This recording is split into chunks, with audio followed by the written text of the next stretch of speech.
नमस्कार।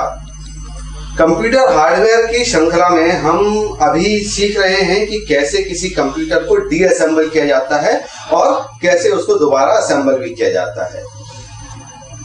पिछले वीडियो में हमने कंप्यूटर का जो कैबिनेट होता है उसको हमने पूरी तरीके से डीअसेंबल कर दिया। उसके अंदर जो भी चीज जो कंपोनेंट्स वगैरह और जो भी मटेरियल लगा हुआ था, जैसे मदरबोर्ड, एसएमपीएस, ये सब चीजें हमने इनको स्क्रू ड्राइवर की मदद से हमने बाहर निकाल दिया।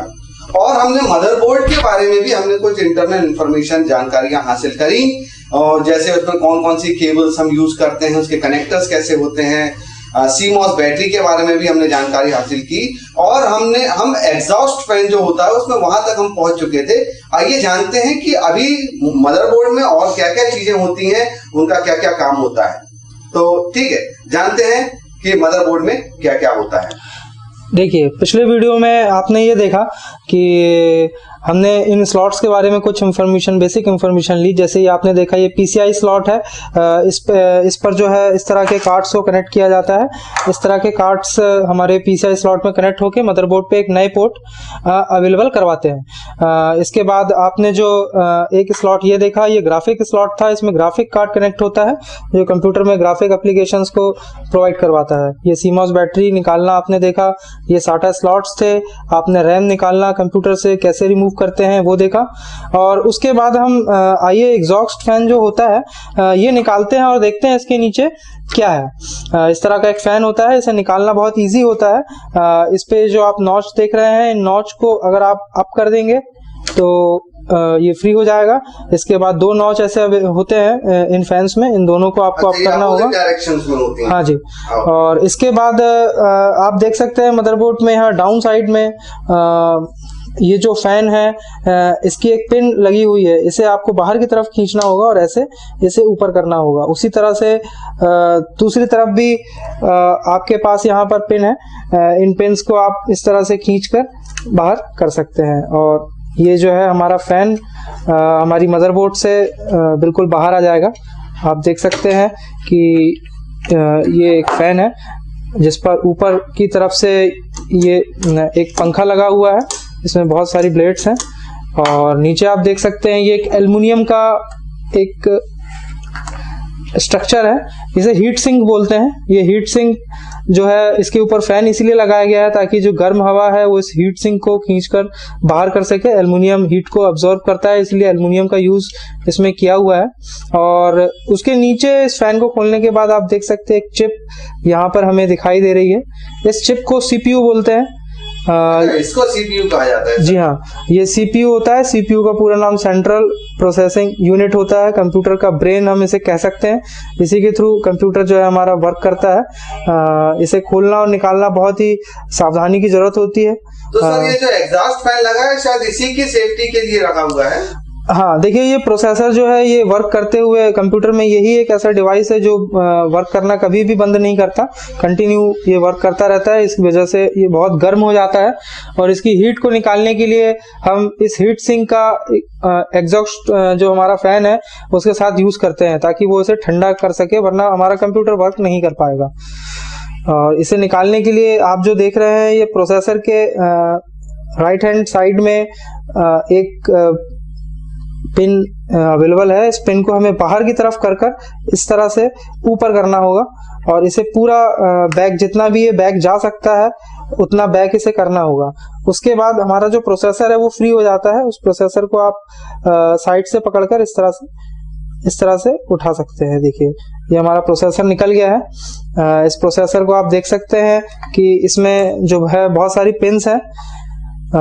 यही पिन जो है इस प्रोसेसर को कनेक्टिविटी प्रोवाइड करती है मदरबोर्ड से। ये सारी पिन्स कॉपर की हैं और ये काफी नाजुक होती है, इसलिए प्रोसेसर को निकालने के साथ हमें ध्यान रखना है कि इन पिन्स पर कोई भी इफेक्ट ना पड़े। और मदरबोर्ड में ये जो आप स्लॉट देख रहे हैं, ये स्लॉट जहां पर हमारा सीपीयू लगा हुआ था, इसमें होल्स बने हुए हैं। मदरबोर्ड में पिन्स बनी हुई हैं। इस स्लॉट को पीजीए बोलते हैं, पिन ग्रिड एरे इसका पूरा नाम होता है। ये जो छोटे छोटे से होल्स दिखाई दे रहे हैं व्हाइट कलर के बोर्ड पे। हाँ जी। अच्छा अच्छा। देखिए, आप देख सकते हैं, मैं मदरबोर्ड को मूव करता हूं ताकि आप आसानी से देख सकें। यहाँ पर मदरबोर्ड के टॉप में आपको एक मॉडल नंबर दिखाई देगा। ये यहाँ पर आप देख सकते हैं।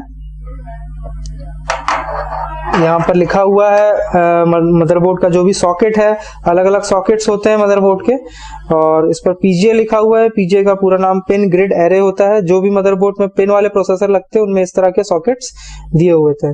और मैंने इस पिन को इसलिए मूव किया ताकि देखिए, इस पिन को मूव करने से आप ध्यान देंगे कि मदरबोर्ड में जो ये सीपीयू का सॉकेट है ये भी मूव होता है। ये देखिए, ये एक स्लाइड की तरह आगे पीछे खिसकता है। ओके। जब ये इस तरह से लगा होता है तो हमारे जो पिन के स्लॉट्स हैं वो लॉक रहते हैं। जब आप इसे इस तरह से ओपन करते हैं तो हमारे पिन के स्लॉट्स फ्री हो जाते हैं और आप प्रोसेसर बाहर निकाल सकते हैं। अगर आप इस तरह से लॉक में ही प्रोसेसर को बाहर खींचेंगे तो ये प्रोसेसर हमारा खराब हो जाएगा। इसलिए आप इसे बहुत सावधानी से, जितना भी ये पीछे जाता है ताकि लॉक जो स्लाइड है अच्छी तरह से पूरा स्लाइड हो जाए, तब आपका प्रोसेसर फ्री है। चलिए, इस तरह से आपने देखा कि हमने प्रोसेसर भी फ्री कर लिया है। आइए अब हम मदरबोर्ड के जो और कंपोनेंट्स हैं उनके बारे में इंफॉर्मेशन लेते हैं। जैसे कि आप यहाँ कॉर्नर में देख सकते हैं, ये जो स्लॉट्स आपको दिखाई दे रहे हैं, डबल स्लॉट्स, इन्हें IDE स्लॉट्स बोलते हैं। इनका फुल फॉर्म IDE का होता है, इंटीग्रिटी ड्राइव इलेक्ट्रॉनिक। ये स्लॉट्स, जैसे कि आपने पूछा था कि साटा केबल और पाटा केबल क्या होती है, तो आप मेरे सामने ये देख सकते हैं। इस तरह की जो ये केबल है, ये आप देख सकते हैं, इस तरह की जो केबल्स होती हैं ये पाटा केबल होती हैं, पैरेलल एडवांस टेक्नोलॉजी अटैचमेंट। और ये जो साटा केबल है ये भी एक एडवांस टेक्नोलॉजी अटैचमेंट है, पर डिफरेंस ये है कि ये पैरेलल है और ये सीरियल है। देखिए, पैरेलल और सीरियल में जो डेटा है, पैरेलल में डेटा बहुत सारा डेटा एक बार में ट्रांसमिट होता है, सीरियल में डेटा एक एक कर ट्रांसमिट होता है, जिसे बिट फॉर्म कहते हैं। ठीक है, तो इस तरह से आप अपनी पाटा हार्ड डिस्क या पाटा डीवीडी ड्राइव अपनी मदरबोर्ड में कनेक्ट कर सकते हैं इस पाटा केबल के थ्रू, और इस IDI स्लॉट में ही हम इन केबल्स को पुट करते हैं। देखिए, आप देख सकते हैं केबल का जो लंबा वाला हिस्सा है, इसमें एक लंबा वाला हिस्सा है, उसके बाद दो कनेक्टर काफी कम दूरी पर जो है वो दिख रहे हैं आपको। एक कनेक्टर ये अवेलेबल है, एक कनेक्टर ये अवेलेबल है, इनमें डिस्टेंस काफी कम है। तो हमेशा ध्यान रखें मदरबोर्ड को कॉन्फ़िगर करते समय, जब भी आप कोई भी केबल उसमें कनेक्ट कर रहे हैं, पाटा केबल, तो ये जो लंबा वाला हिस्सा है ये हमेशा मदरबोर्ड में जाता है। आप देख सकते हैं कि जो इस मदरबोर्ड का जो ये कनेक्टर है उसमें एक नॉच बना हुआ है, ये नॉच, और उसी तरह का एक नॉच आपके मदरबोर्ड में भी बना हुआ है। हमें इन दोनों नॉच को सेंटर में मैच करते हुए इस केबल को कनेक्ट करना है। और ये जो लंबा वाला हिस्सा है, नॉच कहाँ पर है सर? देखिए, ये देख सकते हैं, केबल में तो देखा, मदरबोर्ड में देखिए, ये मदरबोर्ड में आपको यहाँ पर एक नॉच दिखाई देगा। तो हमने जो नॉच हमारी केबल में देखा इस तरह का, ये जो नॉच है इस मदरबोर्ड के इस कनेक्टर के नॉच के साथ बिल्कुल मैच होना चाहिए सेंटर में, और हमारी ये मदरबोर्ड के साथ ये केबल कनेक्ट हो जाएगी। बस ध्यान इस बात का रखना है कि जो लंबा वाला हिस्सा है वो हम अपनी मदरबोर्ड में कनेक्ट करें, ताकि इन दोनों पोर्ट्स पर हम दो डिवाइसेस को कनेक्ट कर सकें फ्यूचर में। तो आइए देखिए, इसको लगाते हैं। इस तरह से आप केबल के सेंटर का हिस्सा आप ग्रिप कर लीजिए। इसके बाद आपको ध्यान रखना है कि ये जो नॉच है ये बिल्कुल भी इस मदरबोर्ड के सेंटर नॉच के साथ कनेक्ट होना चाहिए। देखिए, आप देख सकते हैं कि इस तरह से ये सेंटर में है। अगर ये नॉच सेंटर में होगा तो इसमें बहुत सारी जो पिन्स हैं, 24 पिन्स, ये सारी की सारी अपने आप सेट हो जाएंगी। बस इस नॉच को हमें देखते साथ इसे इसमें पुट करना होगा।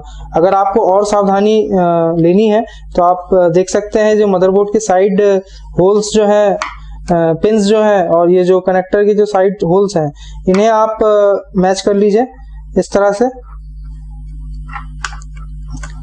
उसके बाद भी ये जो है हमारा कनेक्टर ऑटोमेटिकली जो है मैच हो जाएगा, और इस तरह से मैच करने के बाद आप इसे प्रेस करेंगे तो अपने आप ये नॉच में चला जाएगा। फिलहाल अभी हम इसे कनेक्ट करना सीखेंगे, उसके साथ ही हम जो मदरबोर्ड की दूसरी डिवाइसेस हैं, पोर्ट्स हैं, उनके बारे में थोड़ा इंफॉर्मेशन और ले लें। देखिए, आप जो देख सकते हैं, ये जो कनेक्टर आपको दिखाई दे रहा है, इसे ATX पावर कनेक्टर बोलते हैं, advance technology extended power connector. इस कनेक्टर से जो हमने SMPS देखा था, आपने अभी मैंने SMPS आपको डीअसेंबल कर दिखाया था, उसमें बहुत सारी पिन्स अवेलेबल थी। देखिए, ये जो SMPS है हमारा, इसमें जो इस तरह की एक पिन आपने देखी थी, ये ATX पावर कनेक्टर है जो कि हमारी मदरबोर्ड को पावर सप्लाई प्रोवाइड करता है। और आप देख सकते हैं कि इस कनेक्टर में बहुत सारी वायर्स हैं, जैसे ये वायर अलग अलग कलर्स की ये वायर है। एक्चुअली हर कलर का अलग अलग मीनिंग होता है। जैसे कि आप येलो वायर देख रहे हैं, ये येलो वायर आपको दिखाई दे रही होगी। मैं आपको रिमूव करके दिखाता हूँ थोड़ा सा। इस येलो वायर में जो है हमारा 12 पॉइंट समथिंग वोल्टेज होता है। 12 पॉइंट समथिंग वोल्टेज इस येलो वायर में अवेलेबल होता है। और उसी तरह ये रेड वायर है, इसमें 5.5 वोल्टेज अवेलेबल होता है। नेक्स्ट मदरबोर्ड के वीडियो में हम इन वोल्टेजेस को और भी अच्छे से मल्टीमीटर की हेल्प से मेजर करना सीखेंगे। फिलहाल हम इसे कनेक्ट करना सीखते हैं कि हम इसे मदरबोर्ड के इस कनेक्टर में कैसे पुट करते हैं। देखिए, इस तरह की एक पिन जो है आपको दिखाई दे रही है इस कनेक्टर में। इस पिन को प्रेस करने से ये ऊपर की तरफ उठती है। और मदरबोर्ड में जो आपको कनेक्टर दिखाई दे रहा है, आप देख सकते हैं ATX, उसमें एक इस तरह का एक स्विच, एक छोटा सा हिस्सा निकला हुआ बाहर की तरफ उठा हुआ दिखाई दे रहा है। एक्चुअली ये जो कनेक्टर की पिन है, ये इस उठे हुए हिस्से में जाकर फंस जाती है। आप देख सकते हैं इसके नीचे में एक ग्रिप है, जिस तरह से आपको देखने में कंफर्टेबल होगा। मैं आपको कोशिश करता हूं कि उस तरह से दिखाई दे। इस तरह की एक उठा हुआ हिस्सा इस मदरबोर्ड में भी है, हुक है, जिसे हम हुक बोल सकते हैं।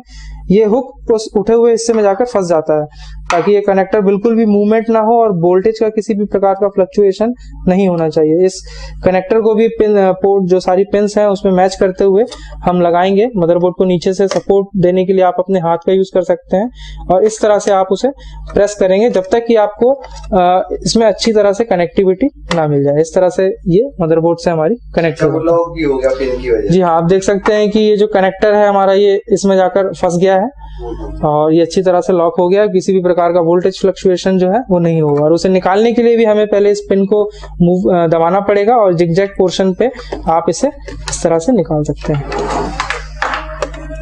उसी के साथ आप CPU के राइट कॉर्नर में एक और कनेक्टर दे सकते हैं। ये 4 पिन्स का कनेक्टर है और इस 4 पिन के कनेक्टर में हम जो हमारा ये पोर्शन है CPU जिसे बोलते हैं, उसके लिए पावर जनरेट करने के लिए पोर्शन दिया होता है।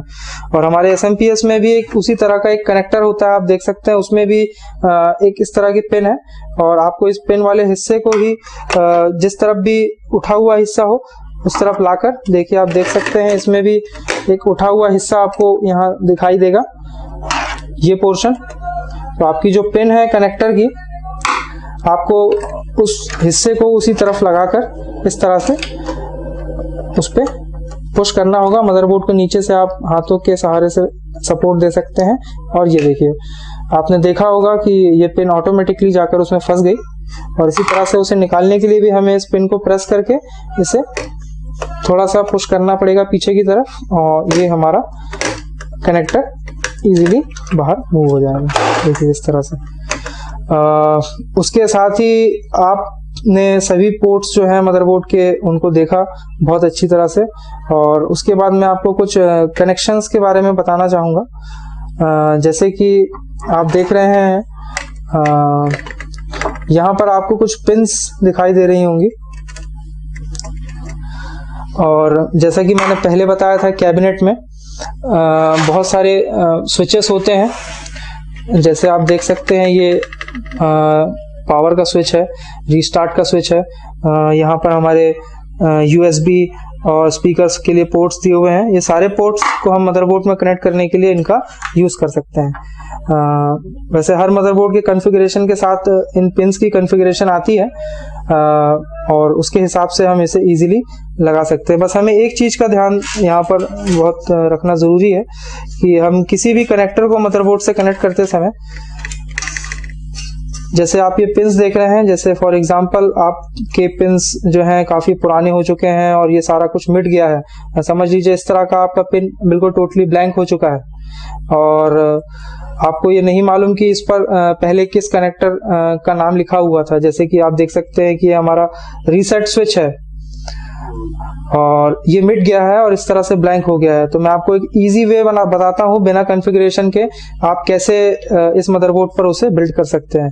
देखिए जैसे कि ये पिन आप देख रहे हैं, मदरबोर्ड के नीचे जो बहुत सारी डिस्क्रिप्शन लिखा होता है, उनमें आपको पावर कनेक्टर का डिस्क्रिप्शन जरूर मिलेगा और उस डिस्क्रिप्शन को पढ़कर आप समझ सकते हैं कि इन पिन्स को यहीं पर माउंट करना है। अब कहाँ पर कौन सी पिन जाएगी, अगर ये आपको नहीं मालूम है कॉन्फ़िगरेशन, तो आप अपने इन पिन्स को लगाकर कैसे चेक करेंगे वो मैं आपको बताता हूँ। देखिए, ये जो पिन है हमेशा हॉरिजॉन्टली लगती है, कभी भी इसे इस तरह से लगाने की कोशिश मत कीजिएगा वरना आपकी मदरबोर्ड डैमेज हो सकती है। हमेशा इन पिन्स को हॉरिजॉन्टली लगाया जाता है, इस तरह से दो पिनों के बीच में इस कनेक्टर को इस तरह से फंसाया जाता है। देखिए, जैसे कि आपका ये रीसेट स्विच है, आपको कॉन्फ़िगरेशन नहीं मालूम है तो आप इस रीसेट स्विच को किसी भी दो पिन में सेट कर देख सकते हैं। अगर आपका सीपीयू चालू है तो ये बहुत इजी होगा। आपका कैबिनेट आपको मतलब अपने कनेक्टर जो है एसएमपीएस के सारे कनेक्टर्स आपको मदरबोर्ड में माउंट करने पड़ेंगे। अगर सारे आप ना भी माउंट करें, इस ATX पावर कनेक्टर को, इस सीपीयू कनेक्टर को अगर आप अपनी मदरबोर्ड पर माउंट करें और इस एसएमपीएस में कनेक्शन देकर इसे ऑन करें तो आपकी मदरबोर्ड ऑन हो जाएगी। और इस अगर कॉन्फ़िगरेशन अगर नहीं मालूम या आपके कनेक्टर पे अगर वो पॉइंट लिखा हुआ अगर नहीं मिलता है तो हमको सारे कनेक्टर से एक बार लगा के चेक करने। जी हाँ, मेरे कहने का मतलब वही है कि जैसे आपने इस कनेक्टर को यहाँ पर माउंट किया और आप देख सकते हैं कि आपके कैबिनेट में यहाँ पर एक स्विच है। इस स्विच को आप प्रेस करके देखिए, अगर आपकी मदरबोर्ड में यहाँ पर जो फैन आपका लगा हुआ है जो कि कुछ इस तरह से आपकी मदरबोर्ड पर माउंट होगा। देखिए, कुछ इस तरह से आपकी मदरबोर्ड पर ये आपका फैन माउंट होगा और जैसे ही आपने इसमें लगाकर देखा और उसके बाद आप अपने कैबिनेट का ये जो पावर स्विच है आप इसे प्रेस करके देखिए। अगर ये फैन आपका घूमना चालू हो जाता है इसका मतलब वही कनेक्शन है, और अगर नहीं घूमना चालू होता तो इस तरह से उठाकर आप हॉरिजॉन्टली किसी और दो पिनों पर आप इसे कनेक्ट करके देखेंगे इस तरह से, और फिर वही प्रोसीजर आपको ये चालू कर देखना है कि ये चलता है या नहीं। अगर वो चालू हो जाता है तो वो जो कनेक्टर आपने पिनअप किया है वो बिल्कुल सही लगा है। तो इस वीडियो में हमने जाना, क्योंकि मदरबोर्ड एक काफी बड़ा चैप्टर है, इसको हम एक वीडियो में कवर नहीं कर सकते हैं। इस वीडियो में भी हमने मदरबोर्ड के बहुत सारे कनेक्टर्स के बारे में जानकारी हासिल की और कनेक्टर्स को कैसे यूज करना है, कहाँ यूज करना है, ये भी हमने जानकारी हासिल की। अगले चैप्टर में भी हम इसी मदरबोर्ड पर ही चर्चा करेंगे। धन्यवाद।